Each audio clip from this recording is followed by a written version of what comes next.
Ketua Umum Partai Demokrat Agus Harimurti Yudhoyono menanggapi peluang Partai Persatuan Pembangunan atau P3 bergabung ke pemerintahan Prabowo Subianto Gibran Rakabuming Raka.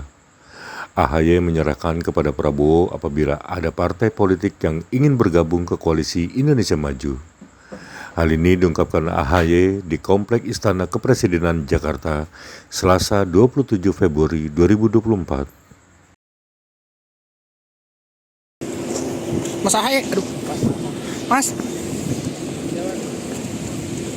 Mas mau nanya soal politik dikit dong Mas. Soal P3 mau merapat ke kubu Prabowo, kemungkinan merapat ke Prabowo Gibran gimana Mas? Tanggapannya Mas?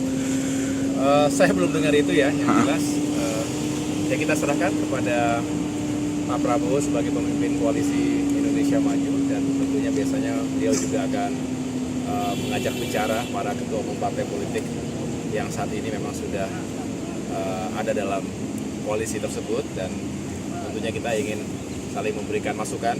Yang jelas terkait dengan penguatan koalisi itu memang terus kita bicarakan.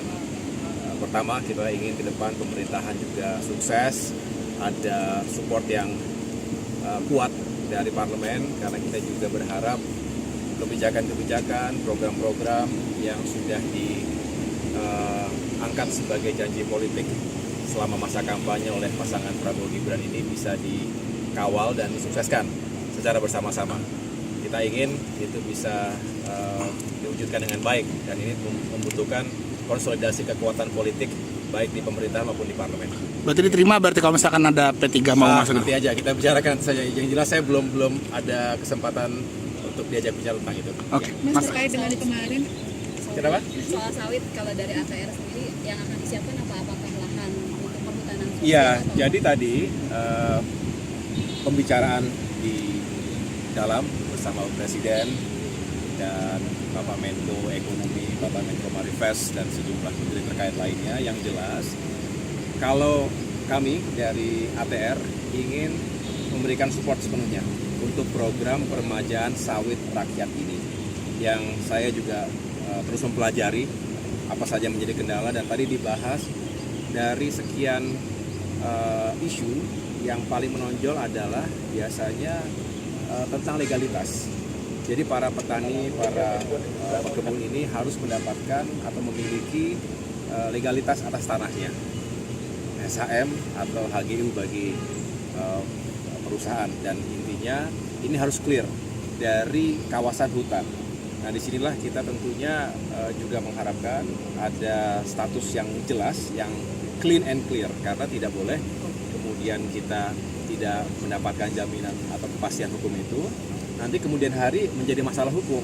Nah, disinilah kita harus cari terobosan. Tadi juga dibahas harus ada perbaikan atau semacam revisi peraturan-peraturan yang bisa semakin menyukseskan program besar ini.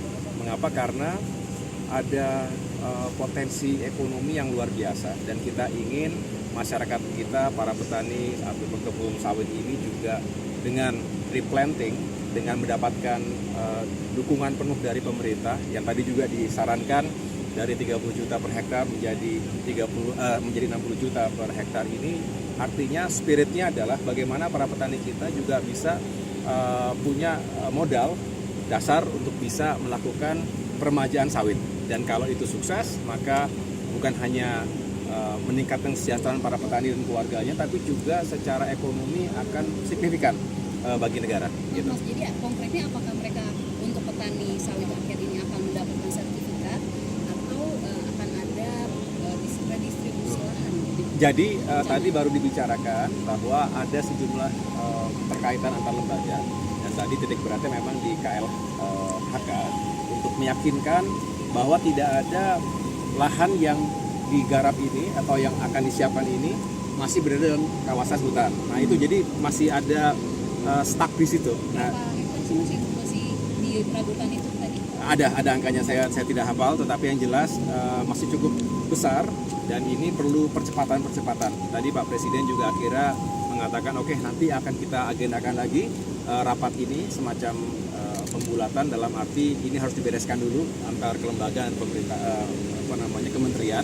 Yang jelas kalau dari ATR kami selalu siap untuk memberikan support kalau memang sudah clear, dan ini kan tidak bisa kami menentukan bahwa ini sudah lepas dari ataupun sudah aman dari kawasan hutan atau tidak ada status HGU yang bisa menjadi masalah di kemudian hari. Cukup ya? Ya, makasih. Ya, makasih. Program KASIA itu kan dalam RAPBD 2022 sudah kabinet tadi penangkapan itu sudah dibahas, sementara presiden terpilihnya belum pasti. Apa ada alasan tertentu gitu? Ya, asumsi mungkin ya, gitu aja. Oke. Makasih ya.